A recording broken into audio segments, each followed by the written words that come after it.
favorite grasslands PR team. We're back this month with another reason why these overlooked and underappreciated ecosystems are objectively the best biome. I'm Rachel. I'm Nicole. And I'm Allan. Sorry, I wish I could achieve that. Like, you just like, isn't Rachel's voice just like so good with this kind of thing?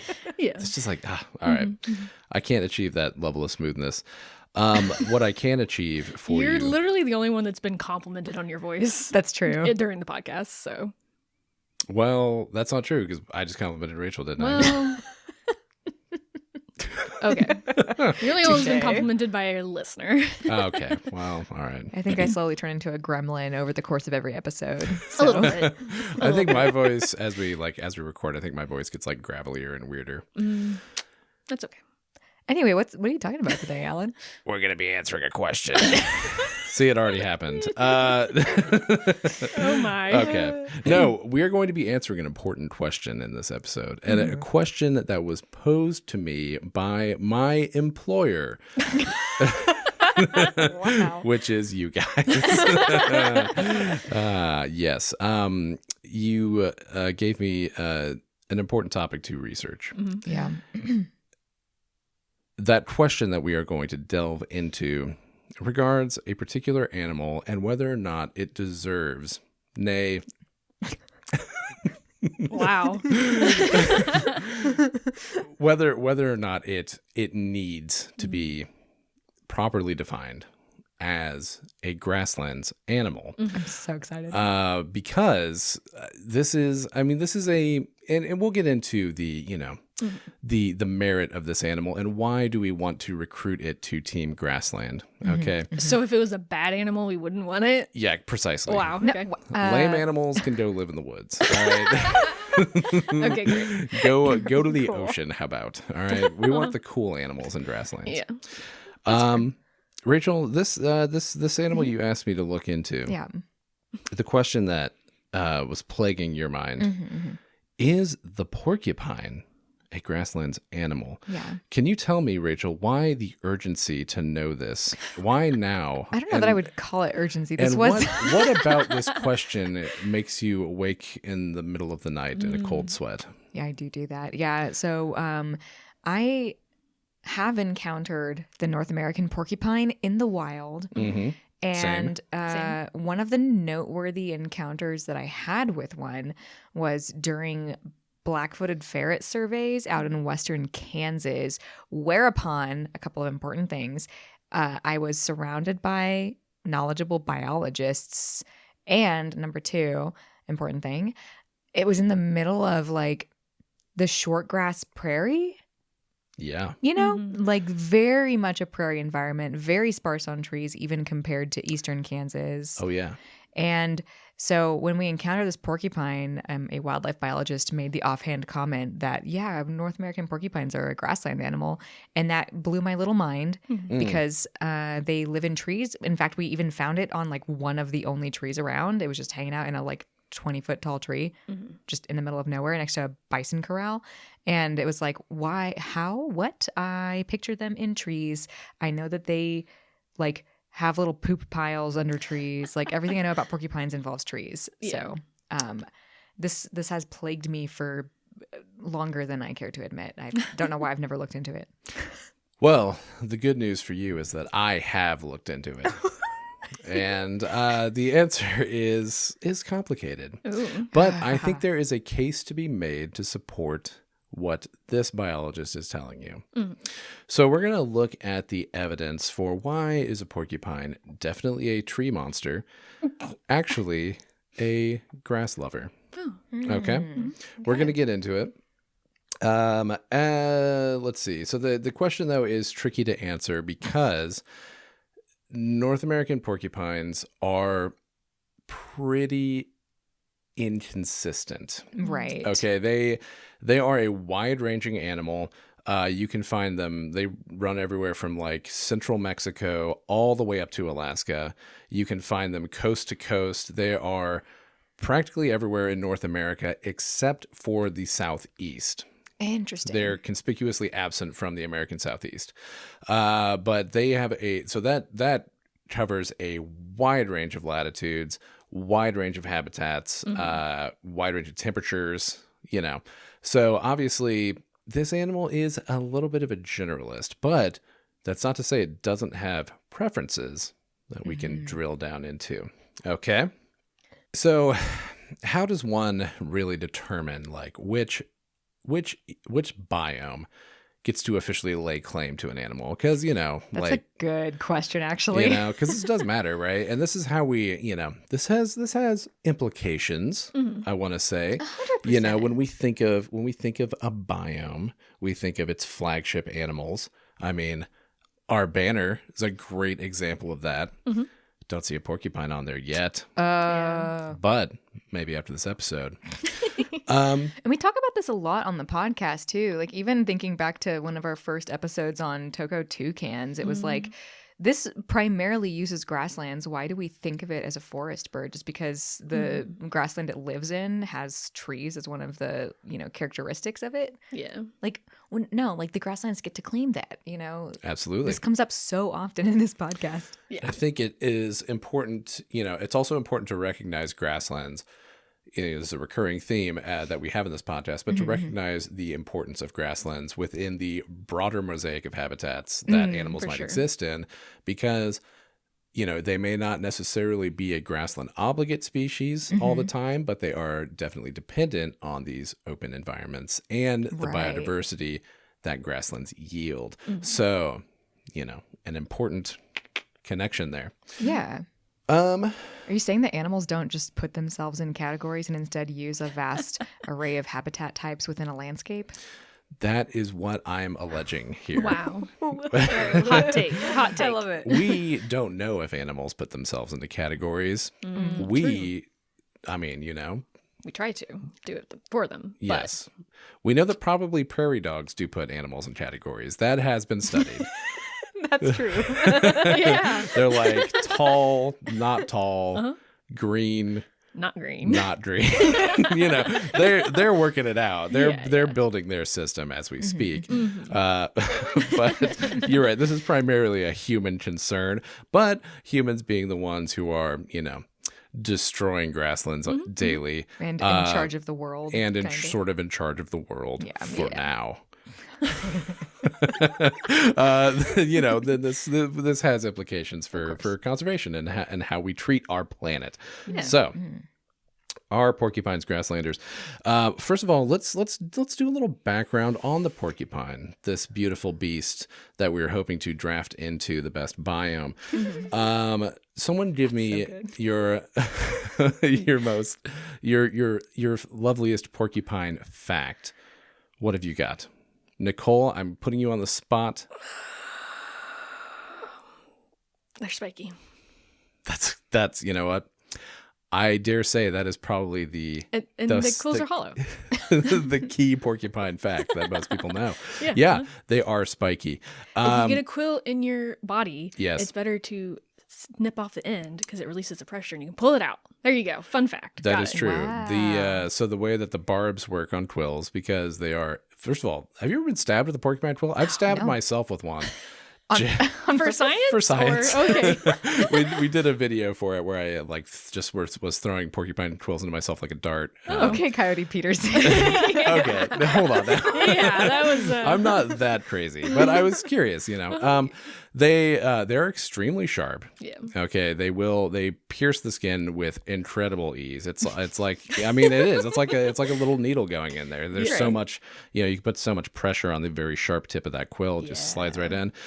They are also barbed. So as you were saying, Nicole, yes, it's better to snip them because the way the barbs work is that they do just from the natural muscle movements of mammals, they do work themselves in pretty deep if you just, you know, they make it very hard to extract. So you don't want to just like rip that out. It's going to be quite painful.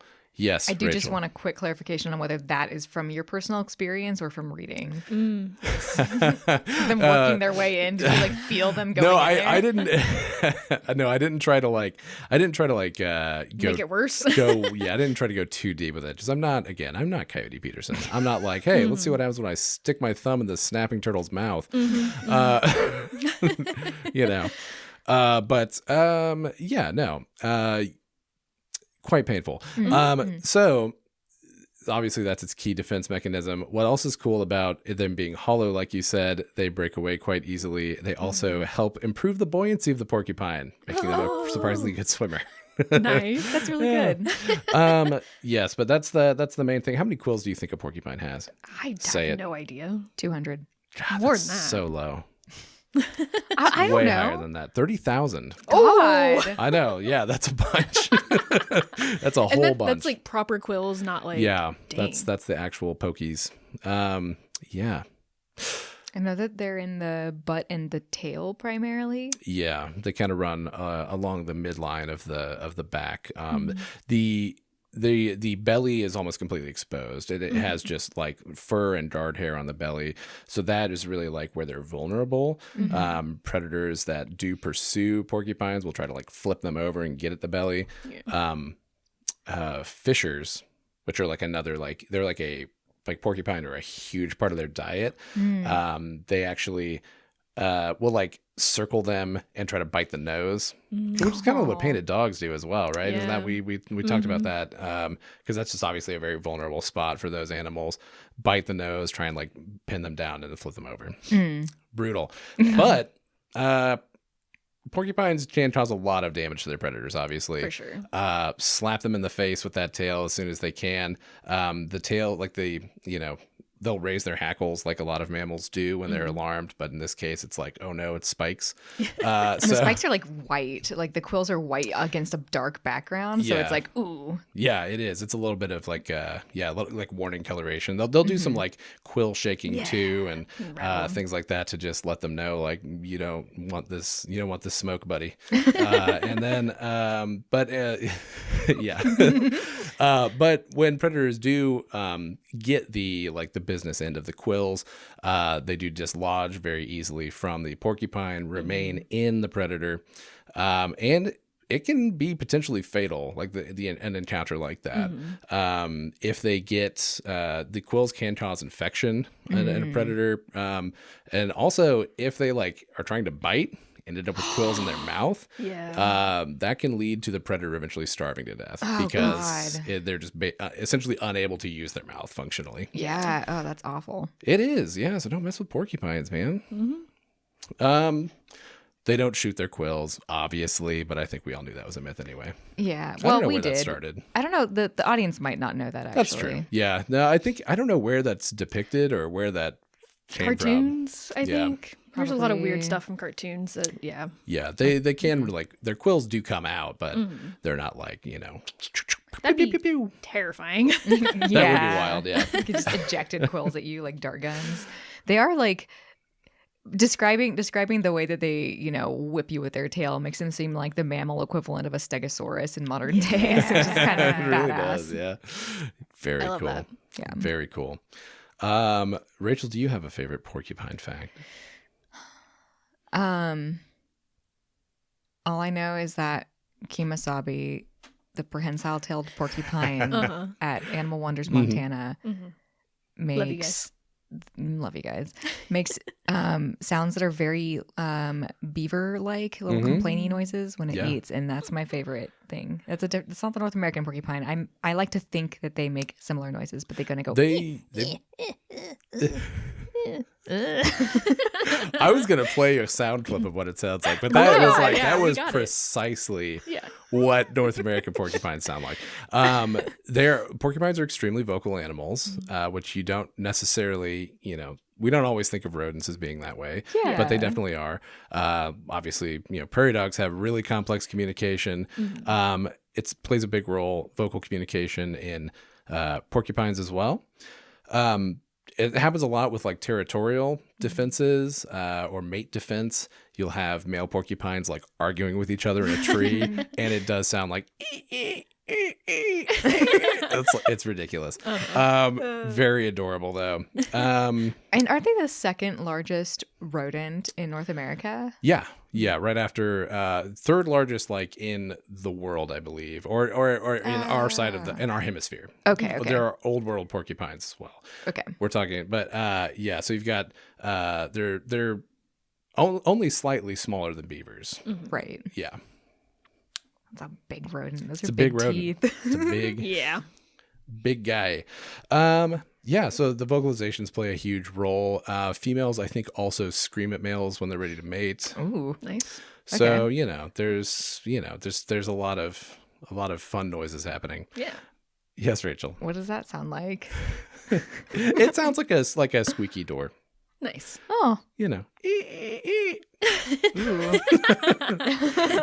So Porcupine sexy. bedroom noises. Hey, look, there's I feel like there's a lot of mammals that just scream when they're ready for mating. Yeah. Oh, Yeah. yeah. Barred for owls sure. do. Yeah, I mean, Not a mammal, but yes. not a mammal, but Right. Sorry. My still, bad. still, the same rule applies. You know, Yeah, when for sure. when you're good to go, you got to let someone know. I guess. Yeah. I'm convinced Yeah. this is why Sasquatch hunters have been deluded into the idea that there's Sasquatches out in the woods. Yeah, just because so much stuff like screams at the top of its lungs occasionally. Yeah, and it's like, oh, well, that definitely wasn't a bobcat. Like, okay, but there's like 10 million other things that just scream in the woods when they're horny. So, Yeah. Yeah, it's a fair point.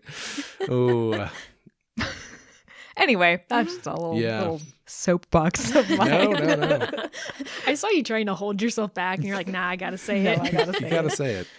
Man, you guys think the Cuyahoga grass man's real? No, we already talked No, about this. Okay. move on. What if the I Cuyahoga believe. grassman is a porcupine?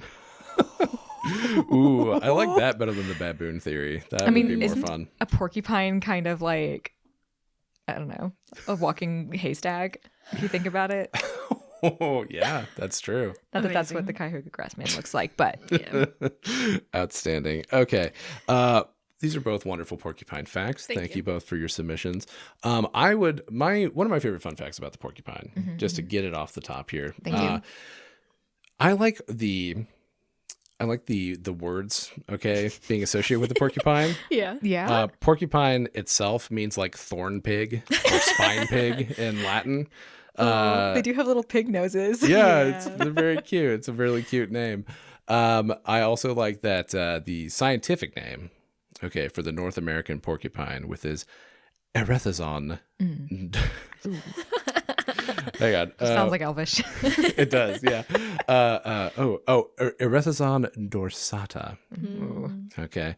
It does sound very Elvish, but it means creature with the irritating back, which is, I think, very Very fun. descriptive. Very good. And, of course, this bears definite mentioning. What do you call a baby porcupine? Oh. A pricklet. That's really close, actually. Oh, no. I've definitely probably heard it before. yeah. Damn. I don't know. It's called a porcupette. Oh, Is that adorable? That's very good. Oh, little porcupets. All right.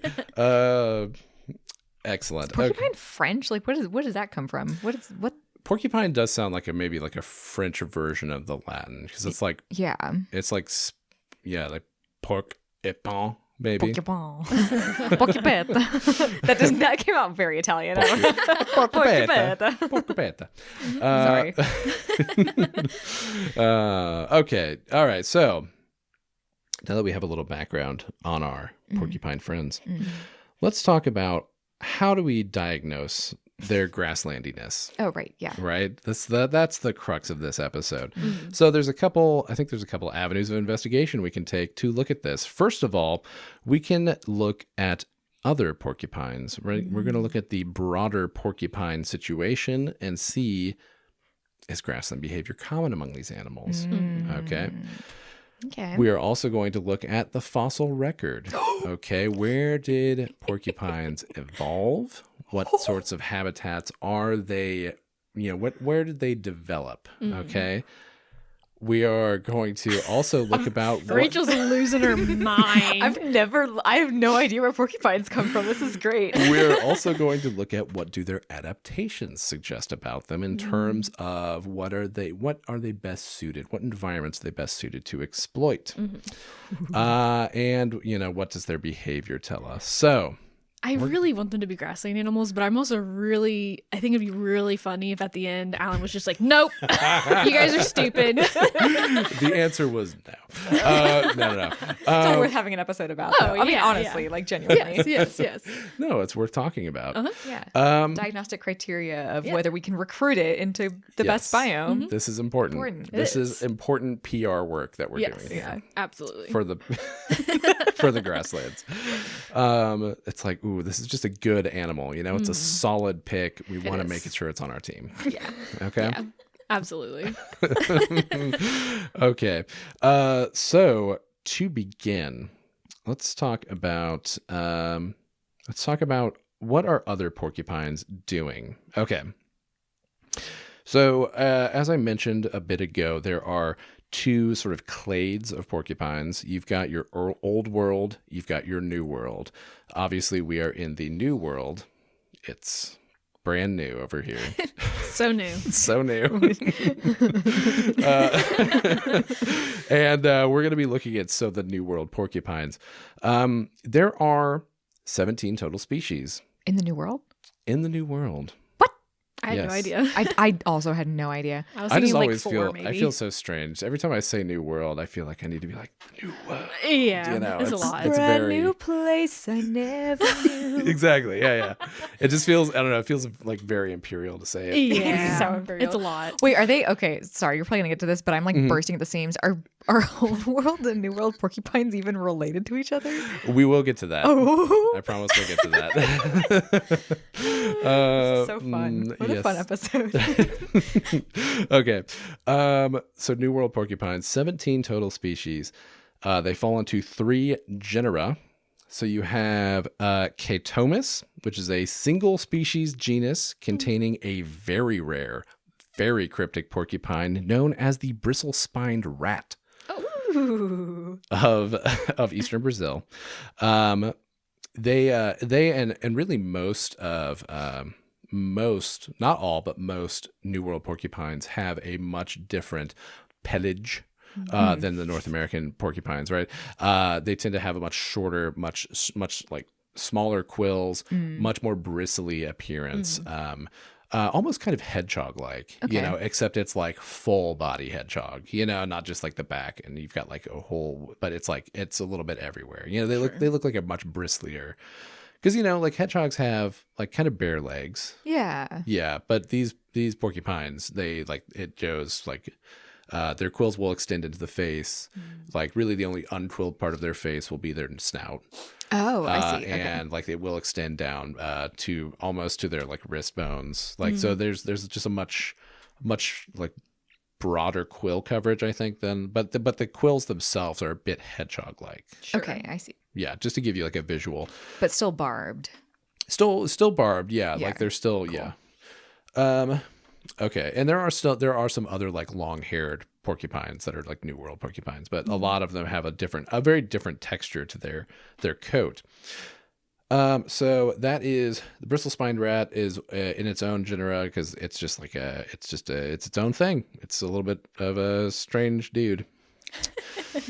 The majority of these animals fall into the genus Coindu. Oh, that's different from ours. Yes, Coindu is, it actually comes from the Tupi language word for porcupine, the Tupi being a indigenous people in Brazil.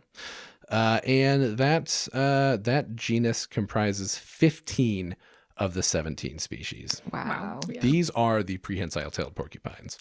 So, as you might imagine, you've watched video of Kimosabe, perhaps, on Animal Wonders, Fontana. Good animal.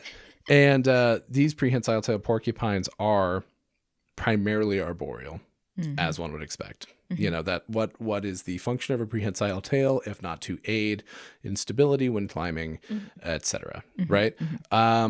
So these are primarily arboreal, primarily nocturnal, and primarily living in lowland forests. Okay, in the neotropics. So they do like actually go through some pretty different elevations. There's some that you'll find in like this cloud forest kind of situations in South America, Central America. But they are definite woodland creatures throughout their range.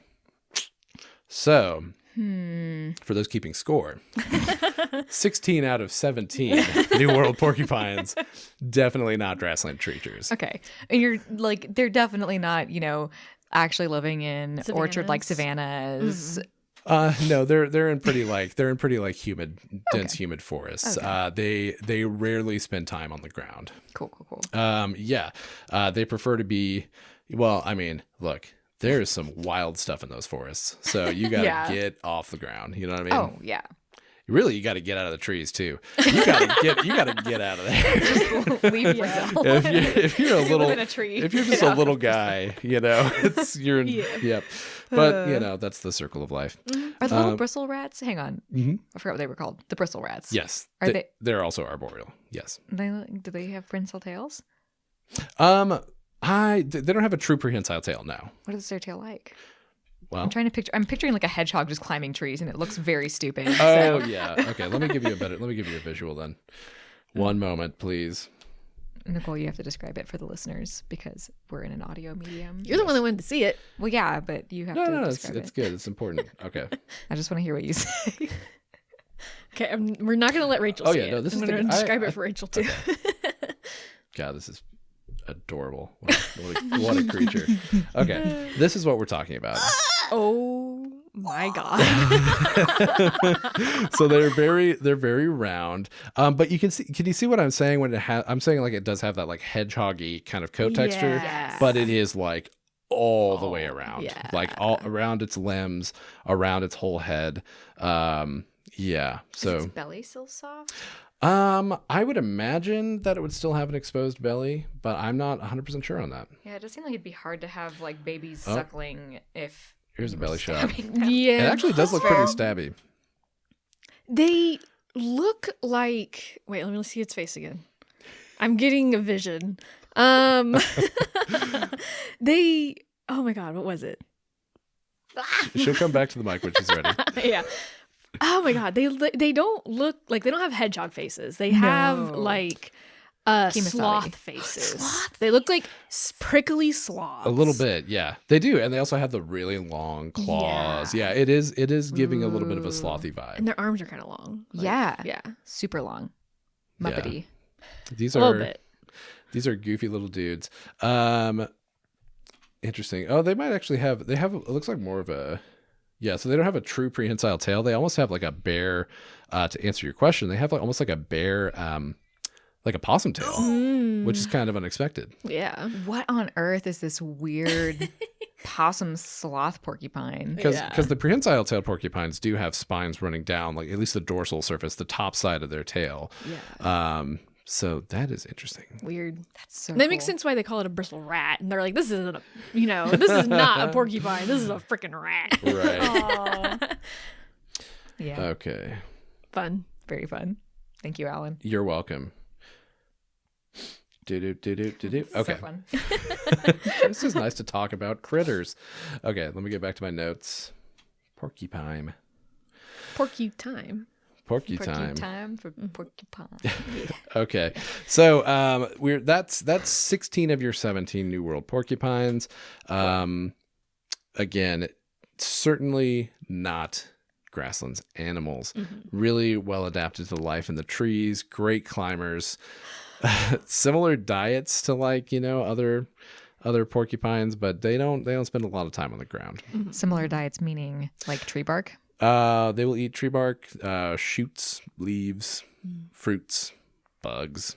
They'll get a little bit of everything. That leaves the North American porcupine in its own genus, Erethizon. Erethizon. Yeah. Again, sounds very elvish.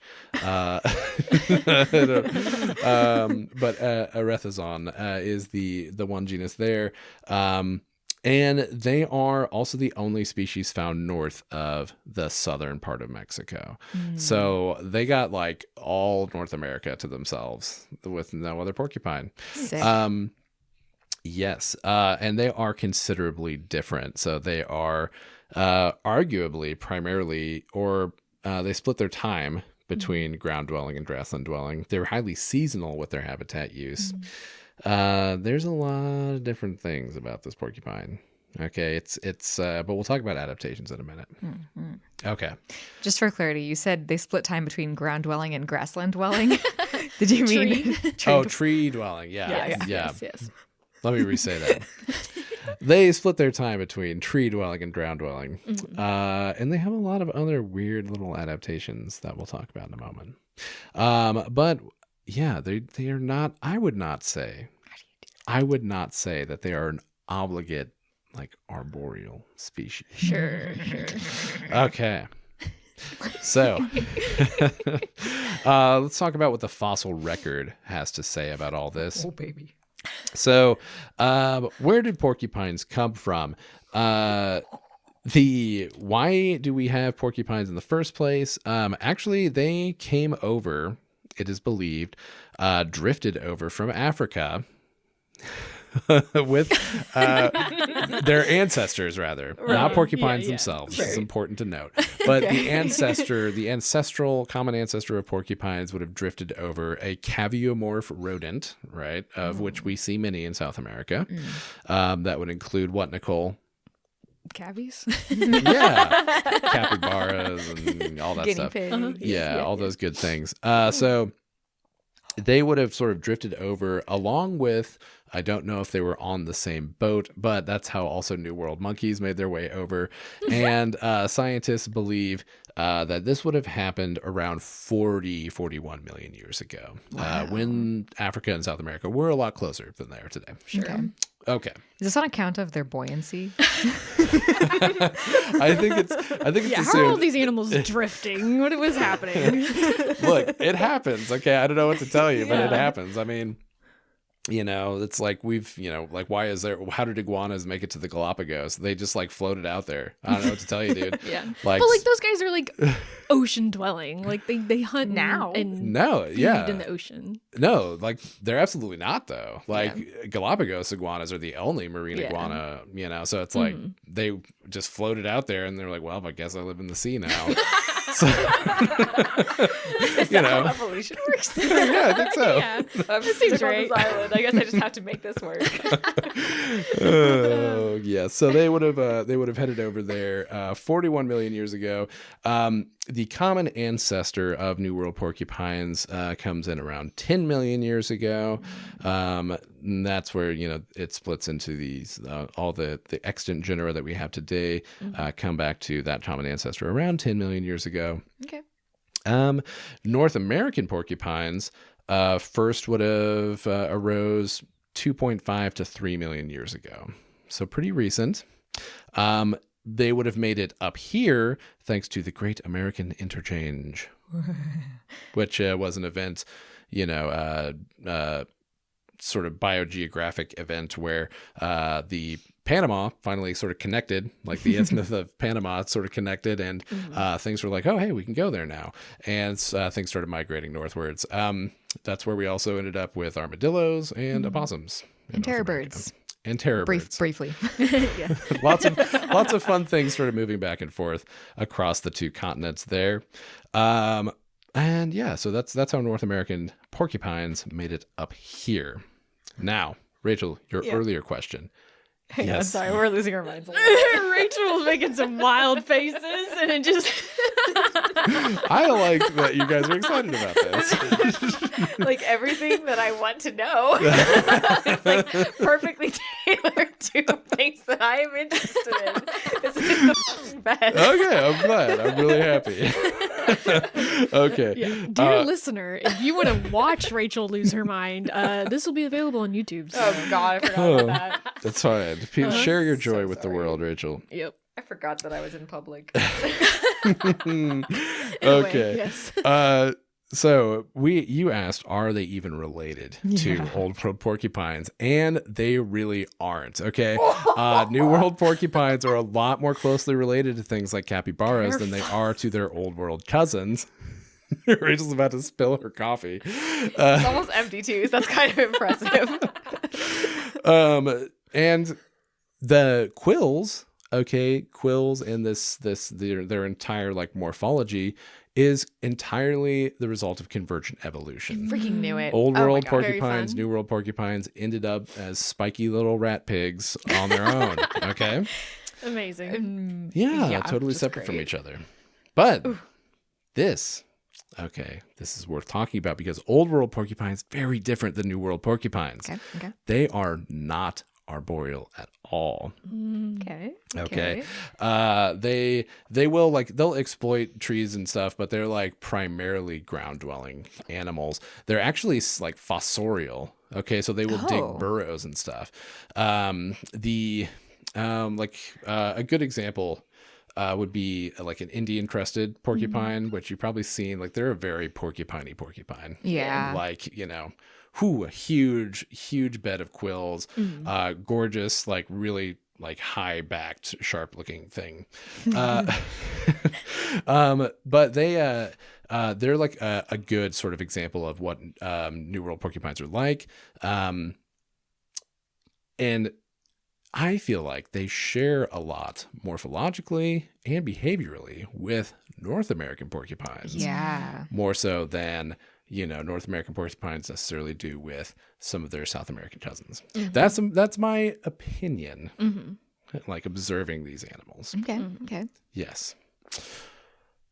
I do feel like I need to throw out one fun fact about Indian crested porcupines. Please. I'm so ready. They this is just something I stumbled across that I really adored.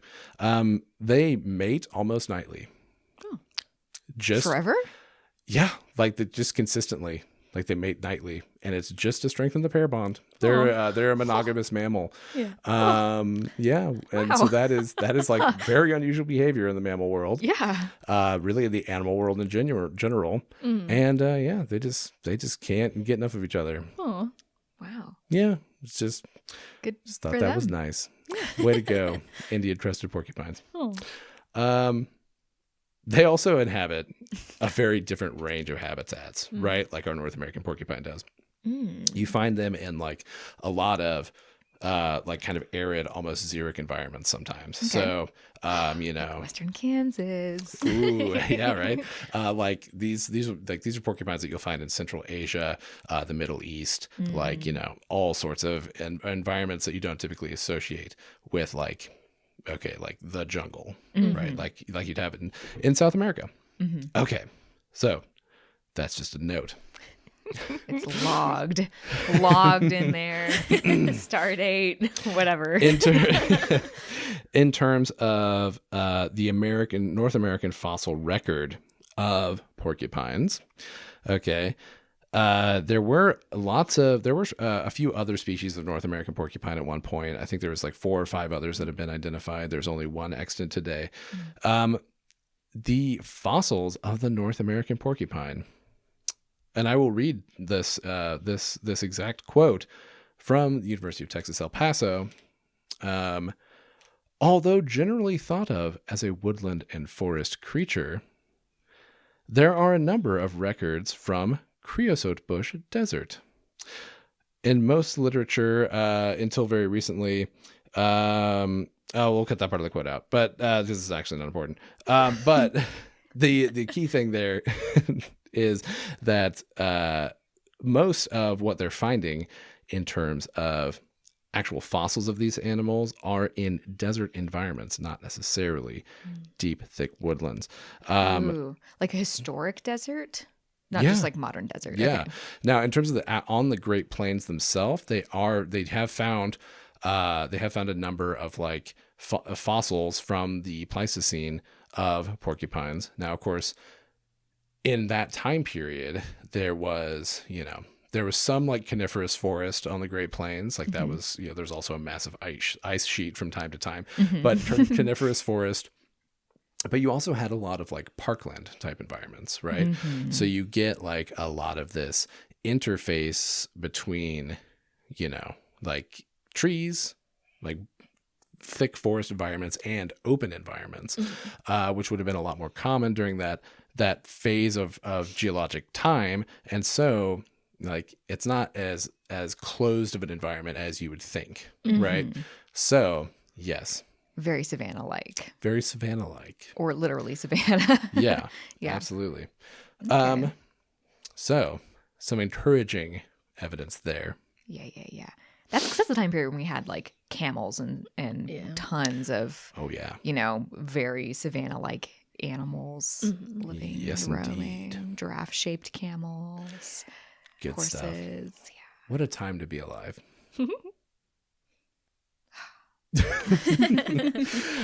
So that is encouraging. When we look at the actual data of where porcupines are found currently, okay, you mentioned you were on a Blackfoot-footed ferret survey. If you look at the Kansas Mammal Atlas maintained by Fort Hays State University, most of the sightings that we have in our state, okay, if you're not from Kansas, there is a little bit of a gradient across the state from east to west, where you go from like right up in like the very northeast corner. It's a lot woodsier. Okay. And then it goes into like a tall grass prairie. Then it goes into a mixed prairie. And then way out west, you have a short grass prairie. Okay. The majority of porcupine sightings in the state happen in that western third. Not out east where it's like, oh, there's trees out there. Yeah. No, it's all the most porcupines are spotted out west. So that is interesting. Yeah. Okay. That's very fun. So this is all to suggest, okay, that the North American porcupine is and has been historically much different in its habitat preferences than most New World porcupines, and seems to mirror, to me anyway, a lot more of the Old World porcupines style. Old World porcupines found in a huge diversity of habitats, just like the North American porcupine. Fun. Also, it's crazy that like, okay, I don't know what is driving that range. I've honestly never looked at the, nationwide range of porcupines, but it seems like in a state with that like precise gradient that an animal that preferred to be around trees would be picking the half of the state where there's more trees. Yeah. One would think. And they are like you said, you did see it in a tree. They are like, they will gravitate sometimes towards like riparian corridors and things like that. But there's that's not like a thick forest. No. Like there's a huge edge effect. You have access to all this other vegetation, all this other ground cover Yeah. that that's just right beyond the tree line there. Yeah. My porcupine that I saw was in Colorado, but it was still very much in shortgrass prairie. Yeah. Because that's like the western Kansas, obviously bordering Colorado. The environments there are very similar. Yeah. Yeah. The porcupine that, I've seen a couple, but the porcupine I got closest to, this is in Alaska, in Juneau. Okay. My wife and I, and every time we went hiking, okay, Becky was like looking at the trees. 'Cause she was like, what if a porcupine falls on us? It's a reasonable concern to have. Is it? But she also just really wanted to see a porcupine, because who doesn't? Cool. So she was always like looking up at the trees. And then we saw one on the ground, at the base of a tree, just like chilling, just chomping on a tree. Nice. Didn't even really care that we were there. Wow. Yeah, we were like 10 feet away from it. And it was just like, hey, it's great. Beautiful animal. Don't they? Okay, I'm again not super familiar with porcupine behaviors and stuff. Maybe you're planning on talking about this. I would like to familiarize you with porcupine behaviors, yes. Yeah. My impression is that it's common to find them digging burrows under trees. So they do dig for like plant roots and things like that. Okay. The North American porcupine is not really a burrowing animal. Okay. I didn't see it described as such anywhere, like in terms of being like truly fossorial, like I'm going to dig out a burrow. Okay. They do den. They create or seek out dens, especially during the winter, because, again, very seasonal with their habitat use. So in the summertime, up in the trees, you get great coverage when the trees are leafed out. You know, great camouflage. Nothing can see you. They'll sleep up there. They'll spend their time up there, rest up there. In the wintertime, when things are bare, that's when they seek out like dens, spots to hide, rocky kind of crevices and stuff like that. Okay, that explains. Because I've seen, I feel like it's in the context of scouts for some reason, but I've seen pictures of maybe a den is a better description, where there's like a really distinctive type of poop coming out of it, and they're like, that's evidence of porcupines. Yeah, and like I don't know how extensive like they're not like they're not constructing. I don't think they're like like in terms of like you think of like a beaver doing it, Sure, but I don't think it's that extensive. But yeah, it didn't really seem like they were truly like burrowing as much. Okay, you know, I don't know. Good distinction. That's like I don't know. Yeah, it's kind of yeah. Okay. Let me tell you a little bit about how modern porcupines behave in terms of their habitat preferences. Okay. This is where it gets very frustrating. Oh no. Okay. So Erithizon, this is from I forget my source on this. This is I think this is just from Animal Diversity Web, because they did a good breakdown of it. Oh yeah. But Erithizon dorsatum, okay, uses a broad variety of habitats. Within its extensive range, porcupines can be found in varied climates, at varied elevations. They live in open tundra. They live in deciduous forests. They live in desert chaparral. And porcupine habitat varies geographically. In the Pacific Northwest, these animals are primarily ground dwelling. Oh. Which they have plenty of trees up there. Yeah, that's so different from what I would expect. Okay. In New York, porcupines are mainly tree dwellers. What? Why? Okay. Why? In Massachusetts, they spend 13% of their time on the ground. Why 13 precisely? Who knows? Okay. The time porcupines spend on the ground is directly related to the amount of ground cover that exists for foraging and protection from predators. Okay. Oh. So I think, we're thinking of like, because if you've been in the Pacific Northwest, okay, you have you've got layers to the forests out there, right? So I think, if there's like a richly covered or lots of, like a thick understory. Like a thick understory, or like especially thick ground layer of that forest, it seems like they will spend more time on the ground. Okay. Okay. That's so interesting. If that's like what their habitat preferences are, it's less what the habitat is as we define it and more just the vegetation community driving it. Yeah. So it's really not necessarily just like the availability of trees, but also what's under the trees that they're interested in, which makes sense because in a savanna type environment, or you get a more mixed, more open forest, you will have probably some taller grasses and shrubs and things like that offer a little bit more ground cover, because again, trying not to get eaten, Yeah. An interesting note that they put in here: in places where deer are overpopulated, thus making ground cover scarce, porcupines will prefer trees more often. That what's happening in like the Northeast? Like in Massachusetts, because they have a much higher deer population in the Northeast. That could be, yeah. That could very well be. Density of predators also determines the amount of time spent on the ground. Okay. Because a lot of porcupine predators in North America are non-arboreal. Their main predator in Kansas is a bobcat. Okay. Although coyotes will get at them, but coyotes are not really climbing trees. So, that's where it gets very confusing, right? A huge range of habitat preferences. That's very flexible. They're really generalist in terms of what niche they'll fill, but they obviously have their preferences. They want like a rich ground cover. They want high trees. They want like this mixed mosaic of environments, right? To really thrive. Why aren't there porcupines in eastern Kansas? Oh, this is so interesting. That is weird. Yeah. Well, I mean, I don't know. Okay, there are. Well, no, I don't know. Is it the grass? Is the grass too tall? No, I don't know. Well, like, okay, and there are porcupine sightings across the state, but like the bulk of them are in the West. So, yeah, I don't know. Just because they're harder to find. Could be. Maybe people in the eastern part of the state just aren't going outside as much.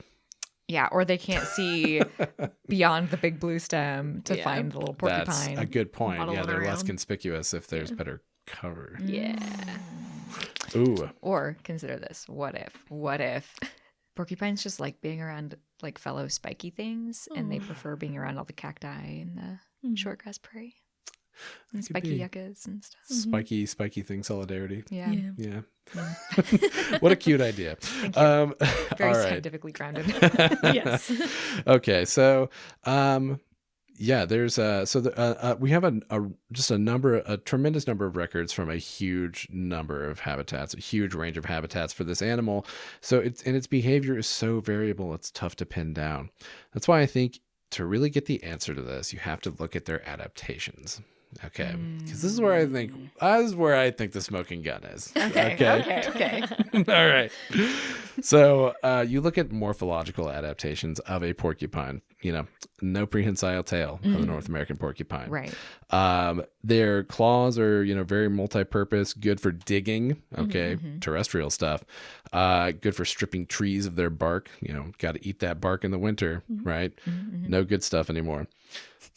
And they're also really well suited to like cold, dry, generally open environments too. They got like a thick layer of fat on their back. Okay. Yeah. On their back? Yeah. Yeah, they're Cool. very warm. They've also got like a double coat and then the quills. Like they're toasty little dudes. Okay. Yeah. Okay. But the most important adaptation, which I think points to is this an arboreal animal truly is hidden in their quills. Okay. North American porcupine quills contain an antibiotic property in the form of like free fatty acids that coat the quills. Okay. Interestingly, these like fatty acids produced on the quills are more present in the summertime than in the wintertime. The reason being because in the summertime, the porcupines are more frequently in trees. Why is it so important that they have these antibiotics on their quills? Because porcupines fall out of trees, just like my wife was afraid of. Porcupines fall out of trees with astonishing regularity. Oh, whoa, it's a rational fear. Yeah. And I know the data backs this up. And when they impact the ground, being covered in 30,000 spikes, these porcupines often stab themselves. So having that antibiotic property helps them to not die when they fall out of trees. Oh my God, but this is a smoking gun because this is a smoking gun. It's more common in the summer. In the summer is when they, situationally are in trees more and they're like, wow, like their bodies adapted to compensate with the fact that they suck at climbing trees. Exactly. Yes, they evolved a mechanism to prevent themselves from dying when they fall out of trees so constantly. The study that I read on this antibiotic quill property noted that 35% of porcupine skeletons that they studied had major skeletal trauma that they had healed from. God. 35% of porcupines have had a catastrophic fall out of a tree. And that antibiotic helped heal them. Nice. Yeah. That's so funny. It's ridiculous. So this is an animal that is perhaps at least in the process, it would seem, of evolving away from being exclusively tree dwelling. Okay.